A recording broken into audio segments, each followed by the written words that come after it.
Glória a Deus. Pode se assentar. Você que trouxe a sua Bíblia. Você que trouxe a sua Bíblia.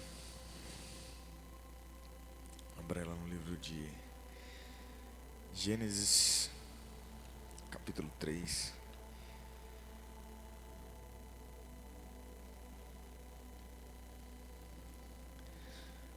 Gênesis 3, versículo 5. Gênesis 3, 5. Gênesis 3, 5. Amém? Todo mundo achou aí? Gênesis, capítulo 3, versículo 5. Diz assim, ó. Ora,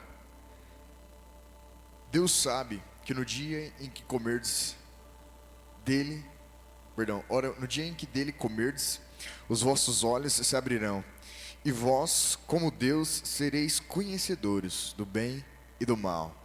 Versículo 6, aqui é a palavra da serpente para Eva. Versículo 4, vou ler o 4 e 5, ó. A serpente então alegou à mulher: com certeza não morrereis.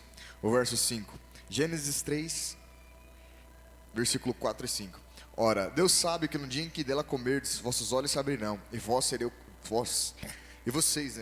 como Deus, e sereis conhecedores do bem e do mal. O versículo 6. Quando a mulher observou que a árvore realmente parecia agradável ao paladar, muito atraente aos olhos, e além de tudo, desejável para dela se obter saciedade, ou sagacidade, dependendo da Bíblia, né? Tomou do seu fruto e comeu, e deu ao seu marido, que estava em sua companhia, e ele igualmente comeu. Amém? Então aqui é uma passagem bem conhecida. Adão e Eva, e a serpente fala para ela: não pode comer, que certamente você não vai morrer. Ela olha para a árvore, vê que era boa, ela come e dá para não comer. Amém? Bem simples. Está meio óbvio aqui, mas eu vou falar para vocês. Quando Adão e Eva comeu do fruto, eles fizeram o que Deus falou para eles não fazer. Amém? Automaticamente pecaram. Glória a Deus. Eu quero que vocês vejam o versículo 7, ó. Eles acabaram de pecar aqui. O que o diabo disse foi que no instante que eles comessem do fruto, os olhos deles iam se abrir. Amém? Olha o versículo 7. Então os olhos dos dois se abriram. Quer dizer, ele falou uma meia verdade. Ele falou que os olhos deles se abriram, mas se abrir para quê? Ó. Então, o verso 7, ó, Gênesis 3, 7. Então os olhos dos dois se abriram e perceberam que estavam nus. E em seguida entrelaçaram ou teceram, né, folhas de figueira e fizeram cintas para se cobrir. Então Deus falou para eles que no instante que eles comessem no fruto, se eles comessem desse fruto, eles iriam estar pecando contra a vontade de Deus, que eles não comessem, que eles não tocassem no fruto. E o diabo usa a mesma palavra de Deus, só que de uma maneira completamente distorcida. Fala: não pode comer porque Deus não quer que você saiba algumas coisas, e se você comer, certamente vocês não vão morrer.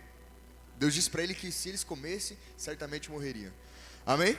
Esse é o pecado que eles cometeram. Deus disse para eles não fazer, e eles fez. Quero que vocês percebam a atitude dos dois depois deles ter pecado.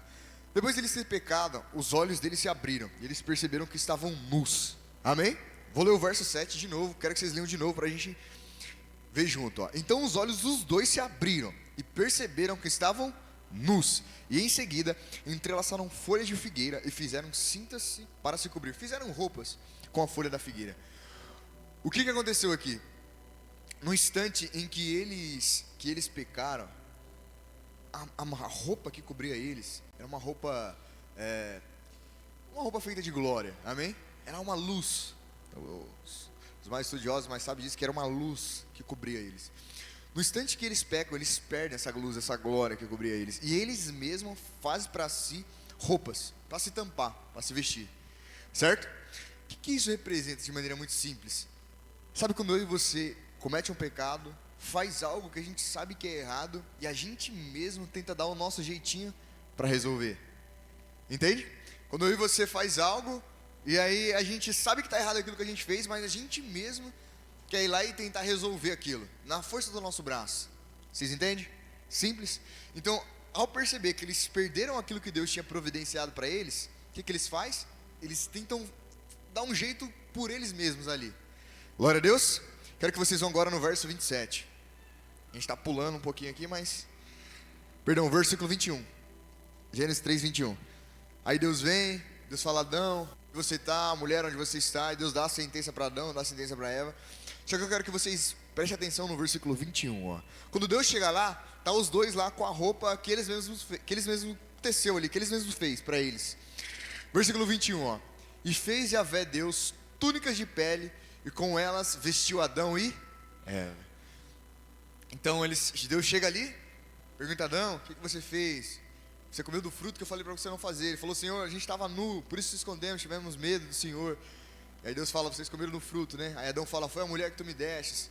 E aí tem toda aquela conversa e vem a sentença, né? Maldita é a terra por causa de ti. Agora vai vir espinhos, abrolhos, no espinho nos abrolhos. Vai ter uma série de circunstâncias por causa do pecado. Só que eu quero que vocês percebam isso. Depois que eles cometeram o pecado, eles mesmos foram tentar resolver. Vocês conseguem perceber isso? E aqui, ó, no versículo 21, ó, Deus, ou Yahvé, o Senhor, faz túnicas de pele e com elas veste Adão e Eva. O próprio Deus ali, ele pega um animal, a Bíblia não fala claramente o animal, mas sabe-se que deve ser um animal que tem pele. Naquela época, consequentemente, deveria ser um cordeiro. E ele mata esse animal. E esse animal, ele representa Cristo. Ele representa, ali já é uma menção indireta a Jesus. Representa o culpado, o inocente morrendo pelo culpado. Você vê que Deus mata um animal inocente, da pele do animal inocente, faz uma veste para Adão e Eva. O primeiro sacrifício da Bíblia acontece aqui, ó, e é o próprio Deus que faz. Primeiro, o próprio Deus, ele sacrifica aquele animal, tira a pele daquele animal, faz uma roupa e coloca em Adão e Eva. O que Deus estava sinalizando aqui? Que agora, para que o homem recebesse de fato a graça de novo de ter comunhão com Deus, ele precisaria de Jesus Cristo. Que ele não conseguiria mais por meio das suas próprias obras, por meio do seu braço humano, sabe? Ele mesmo não conseguiria consertar o erro. Só o próprio Deus tem poder de consertar o erro. Vocês compreendem? Amém? Esse cordeiro, quando morre aqui, está simbolizando Jesus Cristo. O sangue do inocente, o sangue puro, sendo vertido, sendo derramado pelo culpado. Glória a Deus. Fala assim: justiça própria.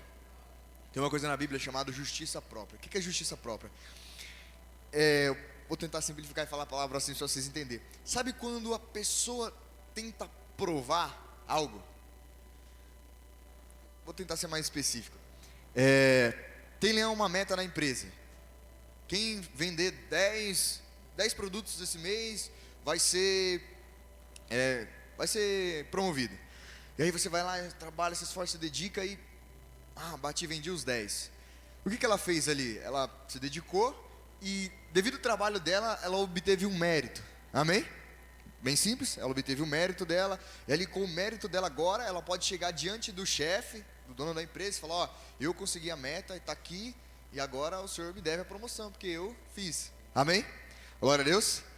Vocês entenderam isso? Isso é a justiça própria, é o que você faz com a força do seu próprio braço, né? E você adquire. Bem simples. Amém? No reino de Deus é diferente. O reino de Deus, agora, por causa do que Adão e Eva faz ali, nenhum homem agora consegue ter a justiça por si mesmo. Vou tentar explicar de forma simples. O homem, ele vem e faz um pecado, ele comete uma falha, ele comete um erro. Amém? E aí ele chega: eu não vou na igreja, eu não vou diante de Deus, porque eu fiz algo errado. E nada do que ele faça é capaz dele apagar aquele erro, aquele pecado que ele fez. Vocês estão entendendo? Bem simples. Ele faz um erro. Amém. E nada do que ele faça é capaz de tampar aquele erro. Amém? Nada que ele faça com a sua própria força. Isso representa a justiça própria. Glória a Deus. Vamos meditar uma parábola que vocês vão entender. Vai lá em Lucas 18:9. Lucas 18:9. Quero que vocês vão na parábola, vocês vão compreender. Lucas 18:9. Lucas capítulo 18, versículo 9. Lucas capítulo 18, verso 9. Todo mundo achou? Ó, para algumas pessoas que confiavam em sua própria justiça e menosprezavam os outros, Jesus contou essa parábola. Versículo 10. 2 homens subiram ao templo para orar. Um era fariseu e o outro era publicano. Versículo 11. O fariseu em pé orava em seu íntimo: Deus, eu te agradeço porque não sou como os outros homens, roubadores, corruptos, adúlteros, e nem mesmo como este cobrador de impostos. Então, um fariseu e um publicano, os homens foram no templo para orar. Um começa a orar assim: Senhor, obrigado, porque eu não sou como esse homem. Um estava vendo o outro ali na parábola de Jesus. Esse homem aqui é um pecador. Obrigado, Senhor. Olha o que ele diz. O fariseu 11, em pé, orava no seu íntimo, no seu coração: Deus, eu te agradeço, porque não sou como os outros homens, roubadores, corruptos, adúlteros, e nem mesmo como este cobrador de impostos. Quer dizer, ele veio até Deus, mostrando para Deus as suas obras. Ele basicamente veio para Deus dizendo assim: ó Deus, eu jejuo, olha, eu dou dízimo, olha as coisas boas que eu faço. Amém? Como se por aquelas coisas boas que ele fizesse, ele fosse justo, melhor do que o outro. Vocês entenderam? As coisas boas que ele fazia: olha, eu jejuo, olha, eu oro horas e horas, eu passo dias e dias em jejum. Olha, Deus, não sou como esses pecadores aí. Entende? Jesus quer nos ensinar aqui uma lição, que na verdade não é uma lição, eu diria que é um dos fundamentos, um dos pilares do Evangelho. Versículo 12, ó. Eu jejuo 2 vezes por semana e dou dízimo de tudo quanto ganho. Quer dizer, tudo que eu possuo, eu faço conforme a sua lei. Vocês compreendem? Ele chegou a Jesus com isso, com as suas obras. Na parábola ele chega até Deus com as suas obras. O versículo 13. Quero que vocês olhem o verso 13. Entretanto, o publicano ficou à distância, e ele sequer ousava olhar para o céu, mas batendo no peito confessava: ó Deus, sê benevolente comigo, pois sou um pecador. Quer dizer, um se vangloriava da sua religião, vamos dizer assim, sua religião não, né, mas das suas obras, dos seus méritos. Um se vangloriava e dizia: olha, eu oro, eu jejuo, eu vou para a igreja, eu vou para o culto. Agora eu vou tirar a palavra culto, igreja. Olha, eu faço bem, eu não mato, eu não roubo, eu não bebo, eu não fumo, eu não falo palavrão, eu não faço mal para ninguém. Então a pessoa pensa que por aquilo que ela faz ou não faz, ela é justa ou não diante de Deus. A Bíblia diz em Romanos que todos nós fomos destituídos da glória de Deus. Por causa do pecado de Adão, todos foram destituídos. Então, por mais que a pessoa não faça coisas erradas, mas dentro do ser dela, dentro do coração dela, há pensamentos ímpios. Sabe, o pecado não é algo externo, é algo do interior. Vocês compreendem? E a justiça que aquele homem aqui, nessa parábola que Jesus contou, que ele tentava estabelecer, era por meio de coisas físicas. Olha, eu faço bem. E o outro, o publicano. Olha o publicano. Entretanto, o publicano ficou à distância, e ele sequer ousava olhar para o céu, mas batendo no peito confessava: ó Deus, seja bondoso ou benevolente comigo, pois sou pecador. Um reconhecia o seu estado, um reconhecia que sem a graça de Deus, sem Deus, ele não conseguiria, vamos dizer assim, se achegar a Deus, sabe, por meio dos seus próprios esforços. Ainda que ele conseguisse fazer tudo certo durante um tempo, mas ia chegar um momento que ele não ia conseguir, ele ia cair, ele ia fazer algo de errado. Vocês compreendem isso? Quer dizer, a segurança dele, a fortaleza dele não estava nele mesmo e nem nas obras dele, estava na graça de Deus, na bondade de Deus. Vocês entendem? Vou explicar de forma mais simples. Um chega até Deus aqui, não precisa. Esse primeiro que chega, o fariseu, ele não precisa de um salvador, ele já é bom o suficiente. Vocês entendem? Ele já sabe, ele já consegue, ele já ora, já faz tudo. O segundo aqui, ele chega até Deus dizendo: Deus, eu não consigo.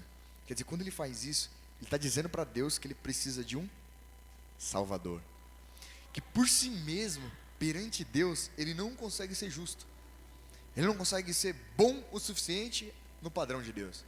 Então ele precisa que Deus o salve. Vocês entendem? E olha o que Jesus diz no verso 24. Por isso que Jesus disse assim muitas vezes, o são não precisa de médico, senão o doente. O verso 14, olha isso, Jesus dizendo, ó, eu vos asseguro que este homem, e não o outro, foi para a sua casa, qual que é a palavrinha aí? Qual que é a palavra? Foi para a sua casa justificado diante de Deus. Porquanto todo aquele que se vangloriar ou se exaltar a si mesmo, será?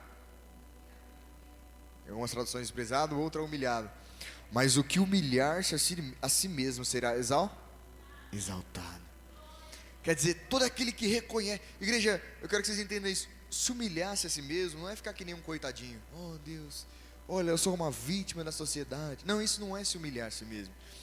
Humilhar-se a si mesmo é reconhecer que sem Deus você não consegue. Humilhar-se a si mesmo é ter... O que é humildade? Humildade nada mais é do que ter um pensamento equilibrado sobre si mesmo. Sabe, você conhece a sua força e você reconhece que a sua força não é o suficiente. Vocês entendem? Compreende isso? É como se eu chamasse você, como se Deus chamasse você para fazer algo. Por exemplo, como se Deus chamasse você hoje, filho, eu quero que você pilote um avião.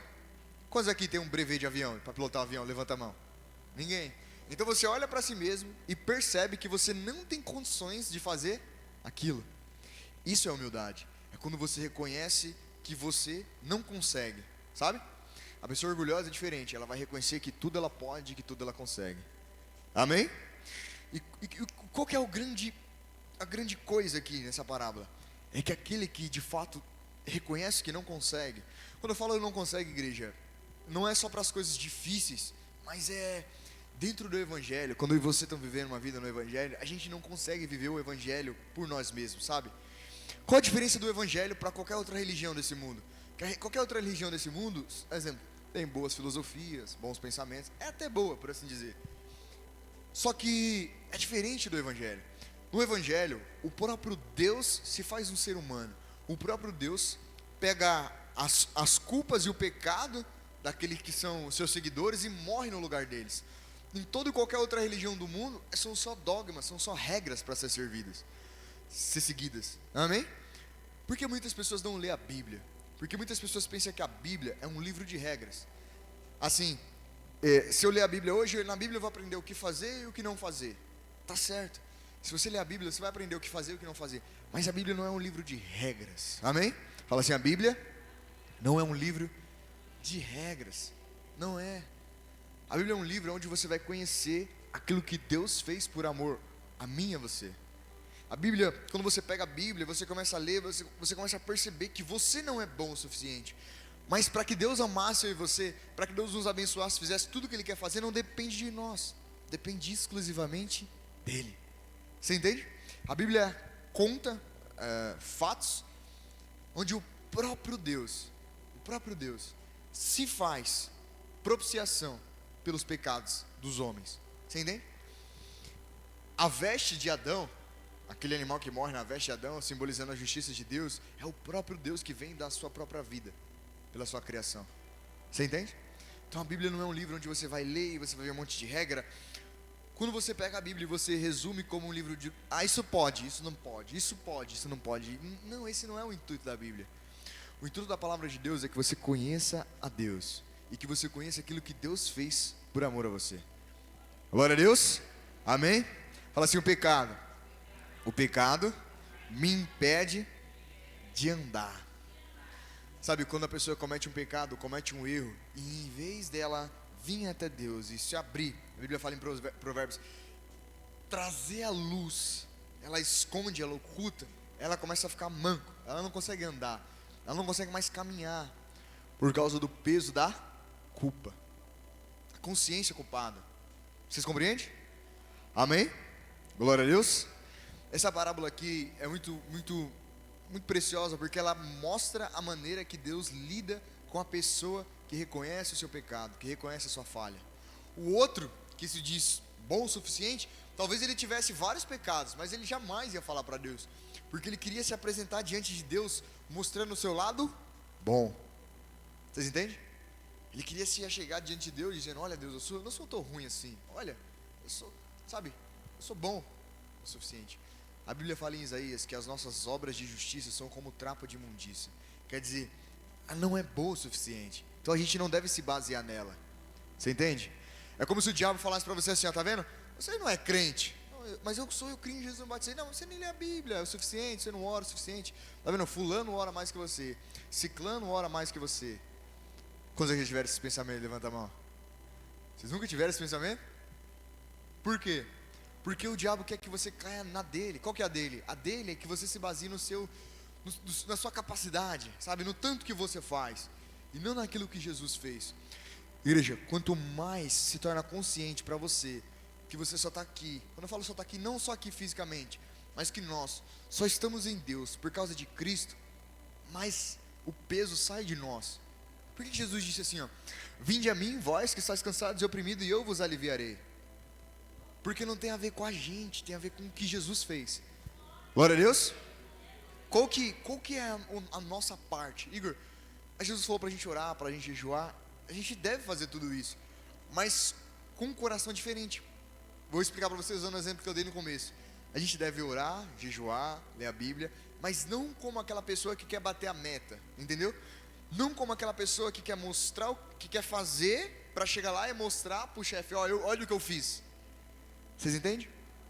A gente ora e a gente jejua por outros motivos. Glória a Deus. Amém? Por quê? Então, Igor, porque o fariseu aqui na passagem, o fariseu disse assim, olha, eu oro, eu jejuo. Então quer dizer que a gente não deve orar, não deve jejuar, não deve dar o dízimo? Não. A gente deve fazer o bem, mas não é o nosso bem que nos justifica diante de Deus. Assim, não é o nosso bem que faz com que Deus nos ame, com que Deus nos aceite. Deus já nos amou, Deus já nos aceitou em Cristo Jesus. Glória a Deus. Amém? Quero que vocês vão lá em Marcos. Vai lá em Marcos, capítulo 2. Marcos 2. Marcos capítulo 2. Marcos 2. Versículo 1. Marcos 2, 1. Diz assim, ó: e chegando de novo em Cafarnaum, depois de alguns dias, o povo ficou sabendo que ele estava em casa. Está falando sobre Jesus. Marcos 2, 1, verso 2. E foram tantos os que aglomeraram ali, que já não havia lugar nem à porta, e ele lhes pregava a palavra. Versículo 3. E vieram trazer-lhe um paralítico, carregado por 4 homens. Versículo 4. E não conseguindo levá-lo até Jesus, por causa da multidão, removeram parte da cobertura sobre o lugar onde estava Jesus. E por essa abertura no teto, abaixaram a maca na qual se achava deitado o paralítico. Versículo 5. Olha isso, igreja. E observando guarde essa palavra. Parece assim, Jesus estava ali pregando, e daqui a pouco estava aquele monte de gente ali na casa, um monte de gente. Tanta gente que se alguém quisesse vir de lá para se chegar a Jesus, não dava, porque era muita gente. E Jesus estava pregando a palavra. Amém? Glória a Deus. E de repente, tinha um homem que estava numa maca ali, paralítico, e 4 homens, que provavelmente deveriam ser amigo ou conhecido deles, pega o homem nas costas, coloca nas costas e decide levar até Jesus. Quero que vocês prestem atenção, no instante que eles vêm com o paralítico, olha o que Jesus observa. Jesus não observa a atitude somente deles, mas Jesus vê o motivo pela qual eles fazem o que ele faz. A fé. No versículo 5, ó. Observando a fé que eles demonstravam, declarou Jesus ao paralítico: filho. O que Jesus declarou? Filho, estão perdoados, ou perdoado estão de ti os seus pecados. Então Jesus olha para o homem que vem com fé, e o que Jesus declara? Perdoados estão os seus pecados. Você entende? Quando você vem até Jesus com pecado e com uma fraqueza que você tem, a palavra de Jesus sempre vai ser o perdão. Glória a Deus. Vocês compreendem isso? Você vê, o homem estava paralítico, sim ou não? O que tinha a ver aquilo com pecado? Tudo. Vocês entendem? Jesus não olhou para ele e falou assim: filho, levanta e anda. Jesus falou o quê? Perdoados estão os seus, porque Jesus foi na raiz do problema. Vocês entendem? Jesus foi na fonte, Jesus foi naquilo que os olhos humanos não é capaz de ver. Vou dar um exemplo para vocês. Se chega um paralítico no médico, ou uma pessoa com dor na perna no hospital, o que o médico vai falar para ela? Vamos fazer um raio? Para poder ver os ossos, para poder ver o corpo, sim ou não? E depois, vamos ver o que a gente faz. Se tiver quebrado, a gente engessa, ou dá um remédio. Glória a Deus. Isso é uma visão natural. Jesus olhou para aquilo que de fato prendia o homem na maca. Não deixava com que o homem se levantasse. A raiz era espírito. O espiritual era os pecados. Glória a Deus. Amém? Com certeza a culpa. Porque uma pessoa, igreja, uma pessoa que carrega dentro de si a consciência de pecado, ela anda culpada. Ela sempre olha para Deus pensando que Deus está olhando para ela, procurando os defeitos dela. Você entende? Isso se chama consciência culpada. Glória a Deus. Amém? Olha o versículo 6. Ó, guarde a palavra de Jesus, ó. Filho, estão perdoados os seus pecados. Verso 6. Entretanto, alguns dos mestres da lei, que por ali estavam sentados, julgaram em seu íntimo, ou na Bíblia de vocês está escrito assim, e pensaram consigo nos seus pensamentos. Verso 7. Olha o que eles pensaram. Como pode esse homem falar desse modo? Está blasfemando. Quem, afinal de contas, pode perdoar pecados, a não ser exclusivamente Deus? Quer dizer, quem é o único que pode perdoar o pecado de uma pessoa? Senão, Deus. E quem Jesus é? Deus. Vocês entendem? Jesus é Deus, igreja. E a maneira com que Jesus olha para esse pecador aqui, e para aquele pecador que ele contou na parábola, é a maneira que ele olha para mim e para você. Eu e você, a gente vê a igreja, a gente quer coisas boas de Deus, sim ou não? A gente ama a Deus, sim ou não? Aquele que tem o Espírito Santo ama a Deus. Amém? E a gente muitas vezes pensa que Deus não vai nos abençoar, ou Deus não vai nos proporcionar algo bom, por conta do nosso estado de pecado, por conta da nossa... Pensa assim, se aquele homem precisasse ser justo, bom o suficiente para receber cura, ele ia receber? Sim ou não? Hã? Não. Vocês entendem, igreja? O evangelho é incrível. O evangelho é assim, o evangelho mostra uma dívida, quando você começa a ler, que você não pode pagar. E no começo te entristece. Poxa, Deus é tão bom e eu sou tão mal. Poxa, Deus é tão perfeito e eu sou tão imperfeito. E te desanima no começo. Mas quando você começa a ouvir a palavra e ver o meio da história, você começa a ver aquele que é tão bom, aquele que é o todo bom, né? Jesus disse que só um que é bom, o meu Pai. O que Ele fez por nós. E como a gente não precisa mais se segurar ou se agarrar na nossa capacidade, no nosso mérito. Vocês entendem? Sabe, Deus não depende do seu mérito para te abençoar. Você entende? Deus não depende do seu mérito. O que Deus busca é a fé. A fé. Você entende? Vocês já ouviram a palavra sobre Jacó? Você sabe quem é Jacó? Jacó na Bíblia é um enganador. O nome Jacó, né? É um dos filhos de Isaac. E ele, mesmo sendo um enganador, ele recebe a bênção do pai, Deus é com ele. Só que o que acontece? Igor, então quer dizer que eu não preciso ser perfeito, fazer tudo certinho para Deus me abençoar? Não. Tudo que você precisa é crer. Igor, então quer dizer que eu posso viver uma vida errada? Não. Porque o instante que você crê, a transformação acontece. Por isso que tudo no evangelho é vivido por meio da fé. A Bíblia fala que é de fé em fé. Vocês entendem? Não é, Deus não abençoa você de acordo com o nosso mérito, de acordo com o que a gente faz ou com o que a gente tenta demonstrar para Ele. Vocês entendem? Deus nos abençoa quando a gente de fato crê nele. Por exemplo, aquele homem, voltando àquele homem, antes da gente continuar, aquele homem que chegou até Deus, falou: Deus, eu sou um pecador, tem misericórdia de mim. Se ele tivesse que apresentar algo para Deus, para que Deus perdoasse ele tinha o que apresentar? Sim ou não? Mas porque mesmo ele sabendo que não tinha nada o que apresentar, ele fala: Deus, eu sou um pecador, seja benevolente comigo. Fala assim: Deus, Ele perdoa o meu pecado, às custas de misericórdia. Vou dar um exemplo para você, é importante que você entenda isso. Eu já dei esse exemplo várias vezes, mas é importante você entender. Se um juiz está ali, na cadeira de juiz, e de repente o acusado que está ali para ser preso, para ser condenado, ele no fundo do coração dele ama aquele condenado, e fala assim: eu amo ele, eu vou aqui anular, porque eu amo ele. O juiz está sendo justo ou injusto? Porque só porque ele gosta da pessoa, mas a pessoa fez algo de... É aquele cara que se dobrou, é aquele publicano que chegou: Senhor, eu sou um pecador, seja benevolente comigo. Então, como é que vai fazer para soltar, se Deus ama? Aí Deus envia a provisão. Quem é a provisão? Jesus Cristo. Vocês entendem? Jesus é a provisão, igreja. Jesus é a minha, a sua provisão. Para tudo, para tudo. Não é só a nossa provisão para receber o perdão dos pecados e amém, agora eu estou salvo para o céu. Não, para tudo. Por isso que Jesus disse: se vocês orarem com fé, crendo que já receberam aquilo que pediram, assim vos será feito.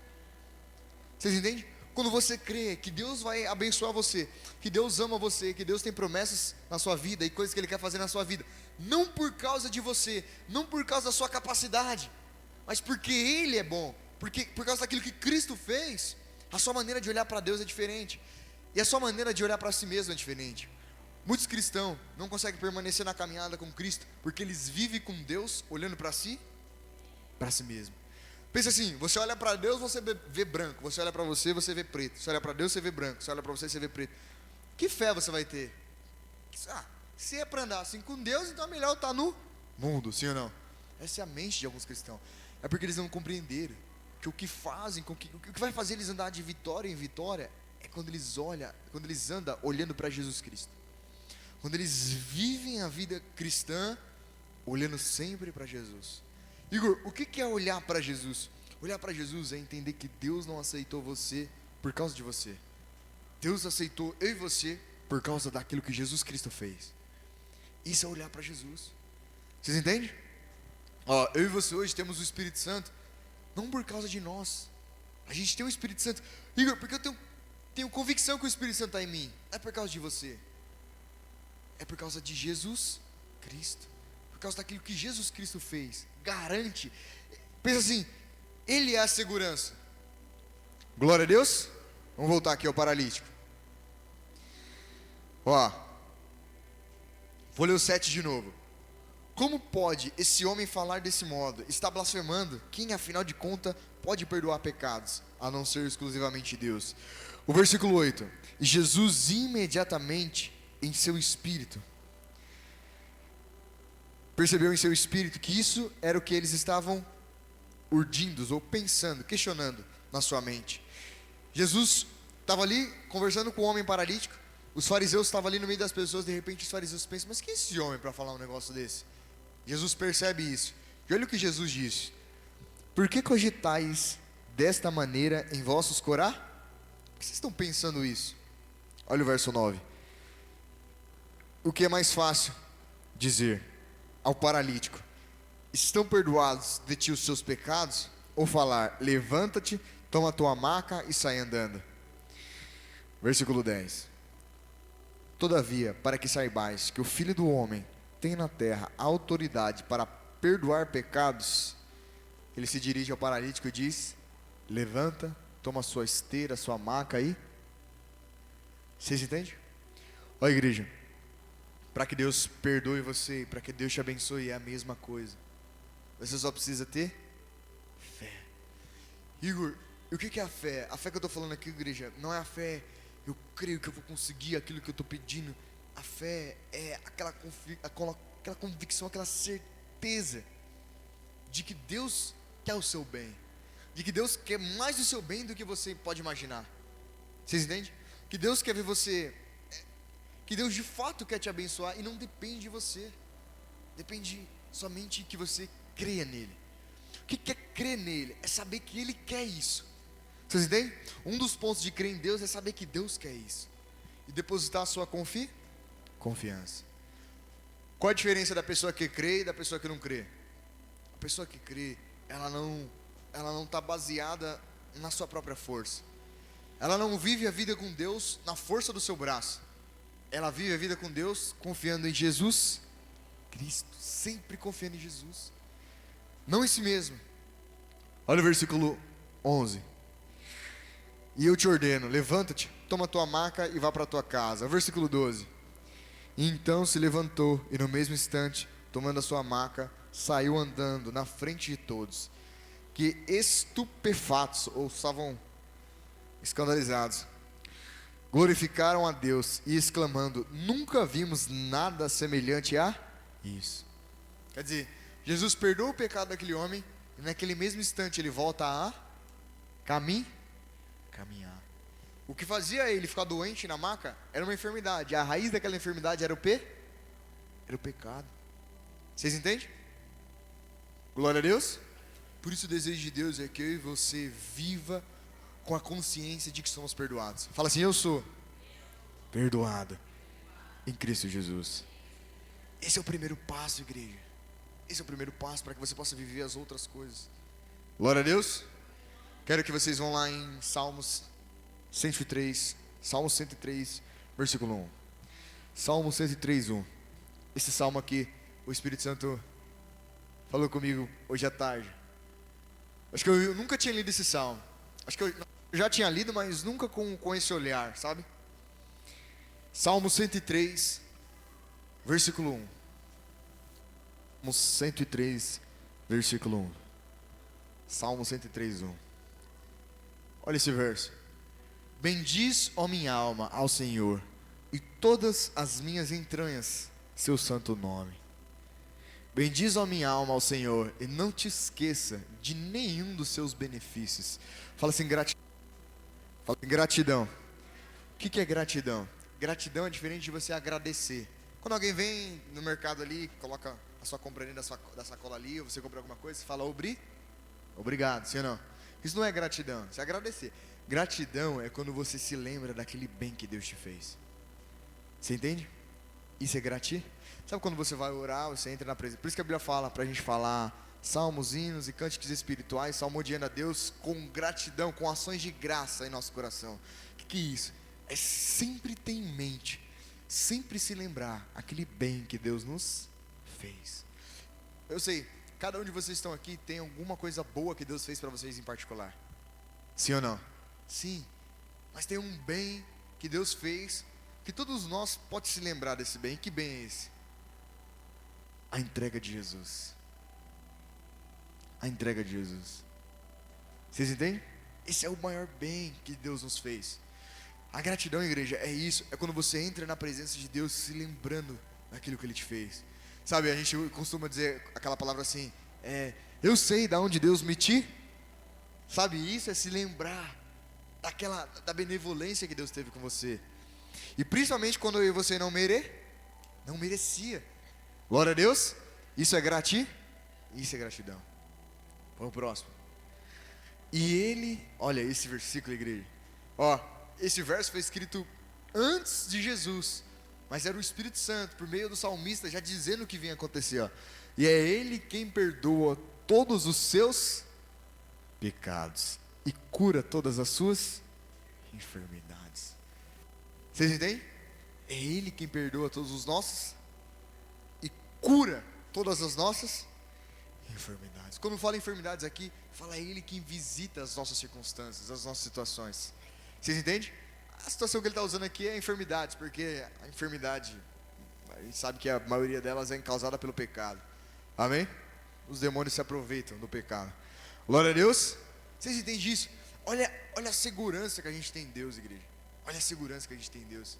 A pessoa está vivendo num mundo, ela até aquela insegurança, ela vai no médico, tem pessoa que tem até medo de ir no médico, vai que eu vou no médico, o médico me dá um remédio errado, aí eu estou bem, eu vou sair de lá pior. Sim ou não? Tem pessoas que têm medo. E olha a segurança que a gente tem em Cristo. Ele é aquele quem perdoa os nossos pecados. Quer dizer, restitui, nos regenera e a gente agora pode ter comunhão com Ele. E é o mesmo que se encarrega de nos curar. Quando fala nos curar, não é só trazer cura quando você está doente, mas fazer com que você permaneça saudável. Glória a Deus. Saúde. Põe o próximo, Thaís. E Ele resgata da sepultura a tua vida e te coroa de amor e misericórdia. Igreja, o segredo da vida com Deus é você sempre ter a gratidão, você sempre se lembrar. É Ele que te resgata da sepultura. Quer dizer, É Ele que pega você, pecador, envolvido no lamaçal de pecado, mentindo, roubando, traindo, furtando, fazendo tudo que é errado. E Ele nos resgata. E o que Ele faz? E te coroa de amor e misericórdia. Te enche de graça, igreja. Te enche de graça. Por que amor e misericórdia? Por que não está escrito uma palavra só? O que é o amor e a misericórdia? A misericórdia fala do perdão dos pecados. Fala quando Cristo vem e por meio da graça Deus nos perdoa. E o amor fala do favor. Ele não só te livra dos erros que você fez, mas agora Ele te restaura e te dá um favor, para que aquilo que você se empenha em fazer, Ele vai estar com você. E não vai ser mais a força do seu braço. Entende? É que nem você, eu vou tirar a habilitação e vou aprender a dirigir. Vou dar um exemplo. Sem Deus, você teria que aprender na força do seu braço. Mas se você tem o Espírito Santo dentro de você, é Ele que vai te guiando. É Ele que vai te ajudando. É Ele que coloca uma fé para que você faça algo que nem você sabe que consegue. Porque de fato você não consegue. É a força dele em você. Vocês entendem? Isso é graça, igreja. Isso é a graça. Glória a Deus. Põe o próximo, Thaís. Ele sacia. Olha isso, igreja. O que o mundo lá fora está procurando? Saciedade. E nos bens, sim ou não? Ele te enche de amor, te enche de graça. E nesse tempo que eu e você vive aqui na terra, Ele sacia de bens a sua existência. Quer dizer, Ele proporciona tudo que você precisa para que você viva bem. Está escrito isso em Pedro. Vocês compreendem, igreja? E Ele sacia a tua existência de bens, de maneira que a tua juventude se renova como o vigor de uma. Então, ainda que você seja velho em idade, mas se você tem a presença de Deus, você revigora. Pensa aí, Abraão, com 100 anos teve um filho. A sua esposa tinha 96. E a sua esposa com 96 anos era tão bonita que o rei lá, esqueci o nome do rei agora, acho que foi Abimeleque, se eu não me engano, quis casar com ela, e ela já velha. Abraão ficou com medo do rei tomar ela. Abraão disse, não, ela não é minha esposa não, ela é minha irmã. Uma mulher de 90 e poucos anos. Por quê? Por causa da presença de... Vocês entendem, igreja? Tudo que você precisa, a gente já tem em Cristo Jesus. Tudo que você... Olha esse verso, ele sacia de bens a tua existência. Quer dizer, você não precisa ficar buscando isso. Você precisa confiar. O que está escrito naquele versículo que a gente sempre repete, né? Buscai o reino de... E as suas O que é a sua justiça? É a justiça de... Qual que é a justiça de Deus? Acabei de explicar para vocês. Qual que é a justiça de Deus? Tia Ali. Tia Ali não foi levar a criança. A justiça de Deus é que eu e você somos perdoados em Cristo Jesus. Que a gente não anda mais com a nossa justiça própria. A gente não anda mais a nossa roupa como Adão e Eva. Deus providenciou na cruz a nossa vestimenta. Por isso está escrito em Apocalipse: lave as suas vestiduras no sangue do Cordeiro. O que ele está falando? Lave as suas vestiduras no sangue do Cordeiro. Oxe, mas como assim? Vamos tomar um banho de sangue? Que a sua consciência seja banhada pelo sangue de Jesus. Que na sua consciência você saiba que você é perdoado e amado por meio de Cristo Jesus. E que Deus não te abençoa mais por causa da sua força, mas daquilo que Ele fez, por causa daquilo que Ele fez em Cristo Jesus. Você entende? Ele nos sacia de bens, Ele nos dá o amor, nos dá a graça, a misericórdia, revigora a nossa juventude, por causa daquilo que o seu Filho fez há 5.000 anos atrás na cruz. Não tem a ver com nós. Vocês entendem? Esse é o Evangelho. Não tem a ver com a gente. Você vai entrar no céu. Não sei se Jesus vem ou se você vai velhinho de idade, mas você vai entrar no céu por causa daquilo que Cristo fez. Igor, e se eu estiver vivendo aqui na terra e Jesus demorar a vir? Olha os seus dias como serão. A tua juventude será renovada como o vigor de uma águia. Essa promessa, igreja, o mundo não tem. Por que o mundo compra produto de beleza para ficar jovem? As mulheres que gostam, né? Por quê? Porque eles estão por meio do corpo. E o que dá vigor ao corpo? O que dá vigor ao corpo, igreja? Se eu passar um produto médico aqui no meu rosto, meu corpo, eu posso até ficar bem, mas se eu parar de usar, eu retardo um pouquinho. Mas eu querendo ou não, vai acontecer.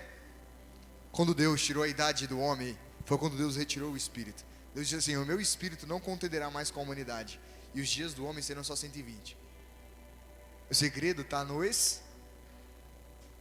a Bíblia diz assim, Coríntios ou Efésios, e o mesmo espírito, Coríntios, e o mesmo espírito que ressuscitou a Jesus Cristo dos mortos, vivificará os vossos corpos mortais. O mesmo espírito que fez com que Jesus ressuscitasse da tumba, é o mesmo espírito que provê vida em mim para você, eu e para o seu corpo. Vocês entendem? Porque tudo que eu e você precisa vem do Espírito. Vocês entendem? Quero que vocês entendam assim. Pensa essa lâmpada aqui, igreja. Para ela permanecer acesa precisa de energia. A energia da vida, quem traz é o Espírito. Igor, mas por que eu posso ter certeza que essa vida vai me alcançar? Por causa de Jesus Cristo. Vou ler de novo esse versículo. E Ele sacia de bens a tua existência, de maneira que a tua juventude se renova ou é revigorada com o vigor de uma águia. Vocês já ouviram a historinha da águia, né? Sim ou não? Já ouviram a historinha da águia? Já? Já ouviram a história da águia? Fala o que é a águia. Quando ela chega em determinada idade, ela sobe para um lugar bem alto, começa a arrancar suas penas, pega o seu bico, bate na pedra, quebra o bico, arranca as penas, e ali ela fica na caverna por alguns dias. E aí um bico novo nasce e penas novas saem dela. E ela voa, quer dizer, ela é rejuvenesce. Não precisa mais de ir no salão de cabeleireiro. Vocês entenderam? Você só precisa do Espírito e da comunhão com Jesus, e ter entendimento daquilo que Jesus fez por você na cruz. Por isso que a Bíblia fala da águia. Põe o próximo verso, Thaís, o versículo 6. O Eterno realiza atos de justiça. Igreja, olha esse verso, é o último verso que a gente vai ler, presta atenção nesse verso. Está falando que eu e você realiza atos de justiça? Sim ou não? O que está escrito ali? Quem é o Eterno? Deus. O Eterno realiza, quer dizer, Deus faz atos de justiça e de direito em favor de todos os oprimidos, de mim e de você. Que é qual foi o maior ato de justiça que Deus fez? Por mim e por você. Jesus. Você entendeu? Então Jesus pega aquele que é um pecador, e uma vez que aquela pessoa vem até Jesus, Jesus transforma ela em um rei, em um sacerdote, em um filho. Vocês entendem, igreja? A gente tem coisas que o mundo não tem. A gente tem promessas e garantias em Cristo e em Deus que o mundo não tem. Tudo que você precisa fazer é conhecer e começar a caminhar por elas. Não mais, igreja. Sabe, a última palavra que eu falo para vocês, a gente encerra. Não aceite viver com Deus e caminhar na força do seu braço. Não faça isso. Porque é como se tivesse Deus ali para fazer algo em seu favor. Mas Deus não faz porque você já está fazendo. Você entende? Quando você caminha em fé, é quando você aprende a caminhar pelaquilo que Deus fez. Você aprende a confiar naquilo que Deus fez. Glória a Deus. Vocês compreenderam? O Eterno realiza atos de justiça e de direito em favor de todos os oprimidos. Oprimidos pelo diabo, oprimidos pelo pecado, oprimidos por esse mundo. Então quando a pessoa está oprimida, só que igreja, aqui tem não vou dizer um segredo, né? Mas aqui também tem uma condição. Tem pessoa que ela está oprimida. Ela está oprimida, demônio, pecado, mas ela não vem até Deus. Vocês entendem? Essa é a pessoa orgulhosa. Tudo está de ponta cabeça. Você fala, vamos na igreja? Eu que me livre, eu que não vou na igreja. Mas na verdade ela não está negando a igreja. Ela não quer se aproximar de Deus, de Jesus. Você entende? Agora tem aquele que é humilde.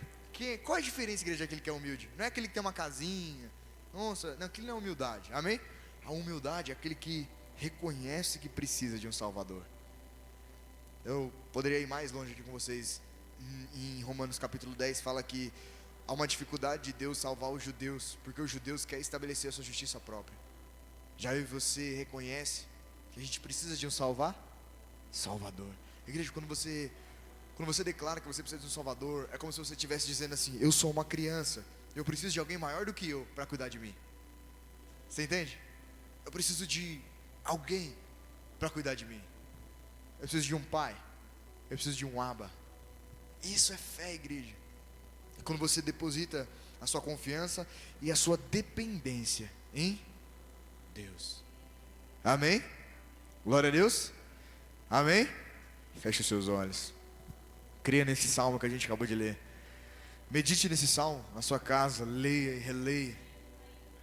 Eu creio que essas verdades escritas ali vai entrar no seu coração. Quando a palavra entra no seu coração, só assim ela produz fé.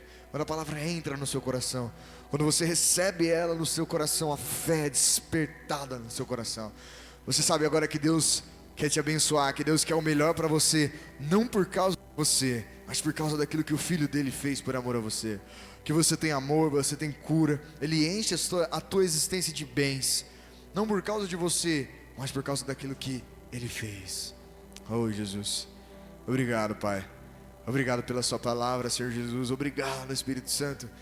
Obrigado por nos encher, Senhor Jesus, da sua graça, do seu amor, e revigorar, Senhor Jesus, a nossa natureza, o nosso corpo, Senhor. Obrigado por nos dar saúde, Senhor Jesus. Obrigado por nos dar saúde e vigor de vida, Pai. Obrigado, Jesus. Obrigado pela sua palavra, Espírito Santo.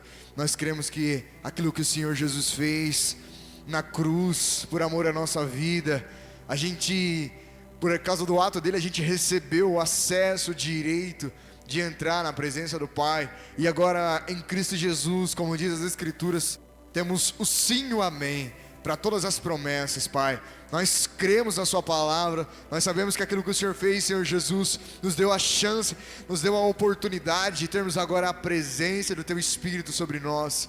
Nós temos agora todas as suas promessas, e a gente não quer viver nessa vida ou passar por essa, Jesus, sem de fato viver a sua palavra. Senhor, não queremos confiar em carros, em cavalos, na força da nossa inteligência, na força do homem, na força das pessoas, Senhor.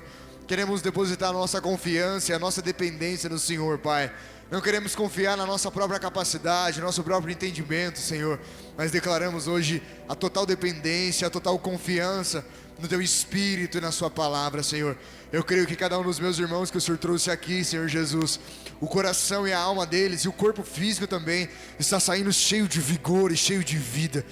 Está saindo cheio de vigor e cheio de vida. Eu declaro e profetizo sobre a vida deles, Senhor Jesus, que os dias deles serão revigorados, terão um vigor de vida, e o Senhor saciará a existência dele, a vida deles com bem, Senhor Jesus.